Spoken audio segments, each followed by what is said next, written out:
Hello everyone. तो आज हम स्टार्ट कर रहे हैं next chapter alkenes and cycloalkene. तो नॉमेनक्लेचर में सारे के सारे कंपाउंड जो कैटेगरीज होती हैं वो तो हमने ऑलरेडी पढ़े हुए हैं।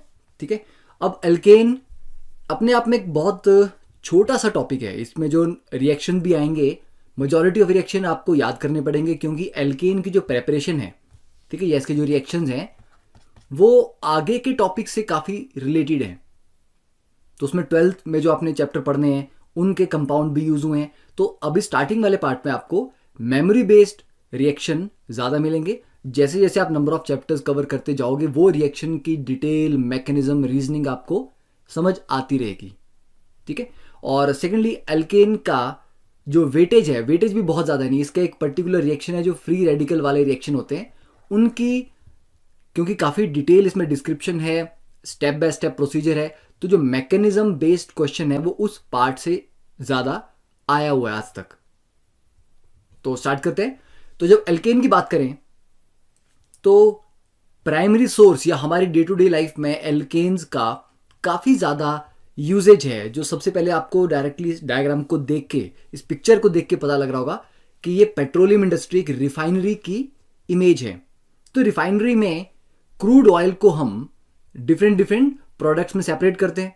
ठीक है, आपको गैसोलीन मिलता है, कैरोसिन मिलता है, petrol, diesel, jet fuel, lubricants, diesel, ठीक है, all sort of things. Tar finally बच जाता है उसमें। तो जो प्राइमरी सोर्स ऑफ एल्केन है दैट इज पेट्रोलियम।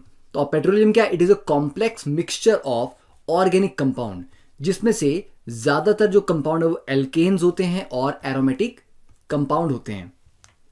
अब जब आप पेट्रोलियम को या क्रूड ऑयल को रिफाइन करते हो तो होता क्या, देखो ये हमारे पास क्रूड ऑयल था। तो crude oil is first sent to a furnace, furnace में भेजा, उसको थोड़ा हीट किया।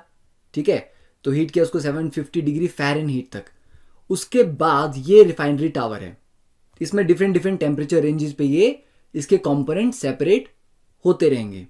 तो जो सबसे हैवी है या अनरिफाइंड पार्ट है वो नीचे रहेगा, और जो लाइट वाले कंपोनेंट्स होंगे, कम कार्बन वाली छोटे छोटे जो चेन वाले कंपाउंड हैं वो ऊपर मूव करते रहेंगे क्योंकि वो लो बॉइलिंग पॉइंट पे सेपरेट हो जाएंगे।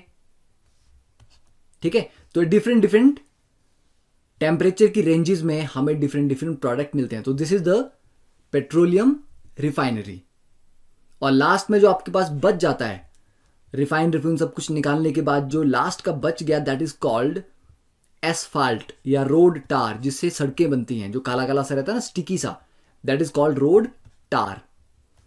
अब अगर हम रेंज स्टडी करें तो boiling range of fraction, number of carbon atom और उसके यूजेज क्या क्या हैं, तो बिलो 20 डिग्री सेल्सियस जो बॉयल हो जाते हैं वो 1 से 4 कार्बन लंबी चेन होगी। ठीक है, मतलब 1 कार्बन की चेन या 2 की या 3 की या 4 की। और वो कौन से होते हैं, वो जनरली जो कंपोनेंट होते हैं, एल्केन होगी, वो नेचुरल गैस बनाएंगे या पेट्रोकेमिकल्स बनाते हैं।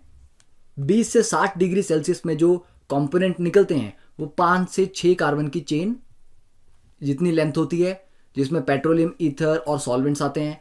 60 टू 100 डिग्री सेल्सियस 6 से 7 कार्बन वाली चेन्स हैं, सॉल्वेंट्स। 40 टू 200 डिग्री सेल्सियस 5 से 10 गैसोलीन, फिर कैरोसिन एंड जेट फ्यूल। तो डिफरेंट डिफरेंट टेम्परेचर रेंजेस में जैसे जैसे आप हायर टेम्परेचर पे जाते हो कार्बन चेन लंबी होती जाती है, और लास्ट में बचता है हमारे पास एसफाल्ट एंड टार।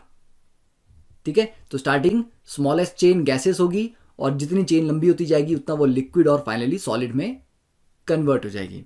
तो अगर आपको नोट डाउन करना है you can pause the video here and note it down. अब देखो नेक्स्ट इज प्रेपरेशन। ठीक है, डायरेक्टली हम काम की बात करते हैं। तो प्रेपरेशन ऑफ एल्केन में जो first reaction that is reduction of alkyl halides. अब अल्काइल हैलाइड्स आर एक्स से उसको हम डिनोट करते हैं। एक्स आपका क्लोरो, फ्लोरो, ब्रोमो, आयोडो ये हो सकता है।